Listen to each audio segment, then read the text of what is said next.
નમસ્કાર સાથીઓ, જય કિસાન. હું આપનો રાજુ કરપડા. ગુજરાતમાં અને ખાસ કરી કાઠિયાવાડમાં એક કહેવત છે કે પાપ છાપરે ચડીને પણ પોકારે. ગઈકાલે વિસાવદરના માન્ય ધારાસભ્ય મીડિયા સામે આવ્યા, ફેસબુક લાઈવ કર્યું અને કહ્યું કે પોલીસે તો આમ કર્યું તેમ કર્યું, મારી બાનું અપમાન કર્યું, મારા ઘરે પોલીસ ગઈ, હેરાન કર્યા, આ બધુંય કહ્યું. અડધો કલાક માટે લોકોની સહાનુભૂતિ પણ મળી.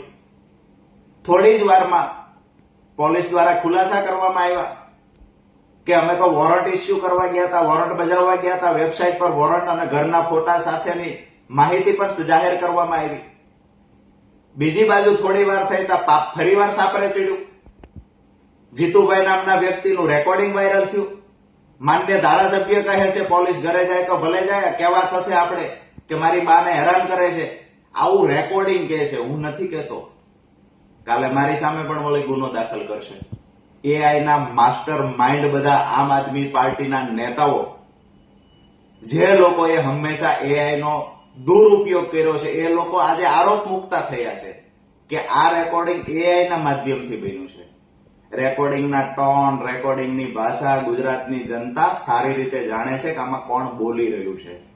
બીજી વાત એ પણ છે કે મારો 5 વર્ષ પાર્ટીએ ઉપયોગ કર્યો, હું હેરાન થયો પાર્ટી માટે થઈ, એનું મને દુઃખ હતું. ગઈકાલથી આ દુઃખ મને નથી.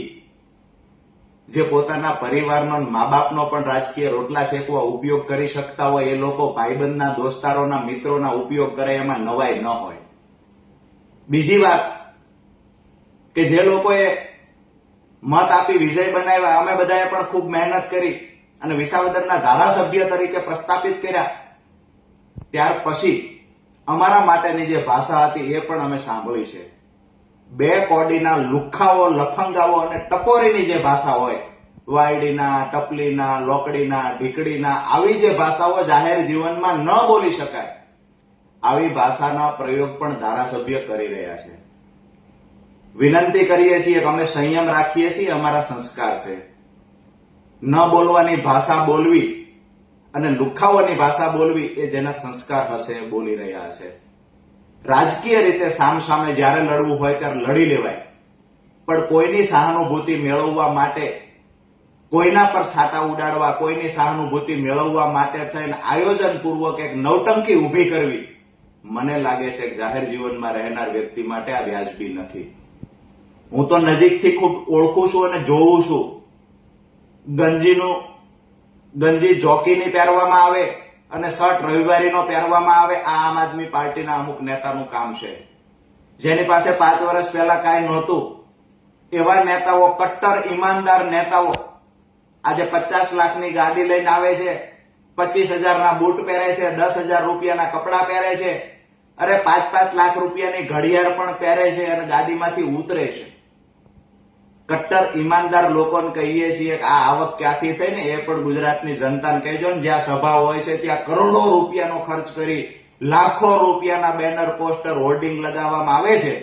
આ તો ગરીબ પાર્ટી છે, પૈસા ક્યાંથી આવે છે એ પણ ચોખવટ કરજો. વિનંતી કરીએ છીએ કે ભૂતકાળમાં હળદળ વખતે તો અમારા ખેડૂતોની સહાનુભૂતિનો દુરુપયોગ કર્યો છે. ખેડૂતોના ખંભે રાખી અને રાજકીય રોટલા શેકવાના પ્રયત્ન કર્યા છે. ખેડૂત સંગઠન બનાવી રહેલા રાજુ કરપડાને બદનામ કરવાની કોશિશ કરી, ખેડૂત સંગઠનને તોડવાના પ્રયત્ન કર્યા છે. આગામી દિવસોમાં મહેરબાની કરીને વિનંતી કરીએ, હાથ જોડીને કહીએ છીએ કે અમારા ખેડૂતોના સંગઠનને તોડવાના પ્રયત્ન ન કરશો. સહાનુભૂતિ મેળવવા માટે પરિવારના સભ્યના ઉપયોગ મહેરબાની કરીને ન કરવા જોઈએ, આવું મારું અંગત માનવું છે. મા બાપનો ઉપયોગ સહાનુભૂતિ મેળવવા, રાજકીય રોટલા શેકવા કરવો કેટલું વ્યાજબી છે? આગળ જતા ગુજરાતની જનતાને કહીએ છીએ, ખેડૂતોને, મજદૂરોને કહીએ છીએ કે આવા લોકોને ઓળખવાની જરૂર છે. અત્યારે 2 વાત સારી બોલશે, લોકોને ઉશ્કેરવાનું કામ કરશે, પણ ખરેખર એમની લડાઈથી કયા લોકોને ફાયદો થયો છે? સિંચાઈનું પાણી 2 ખેતર સુધી પહોંચ્યું, પાક નુકસાનનું વળતર 2 ખેડૂતને મળ્યું છે ખરા? એક પણ જગ્યાએ વળતર મુદ્દે રજૂઆત થઈ છે ખરા? આ બહુ વિચારવા જેવી વાત છે.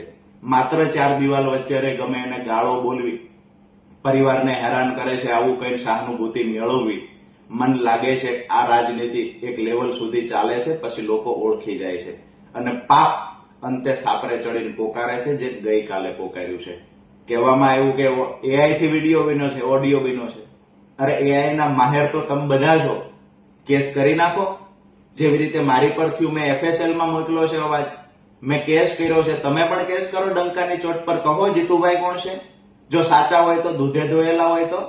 વાસ્તવિકતા એ છે કે એ પાર્ટીમાં આ જ કામ કરવામાં આવે છે, લોકોની સહાનુભૂતિ સાથે કેવી રીતે ખિલવાડ થાય.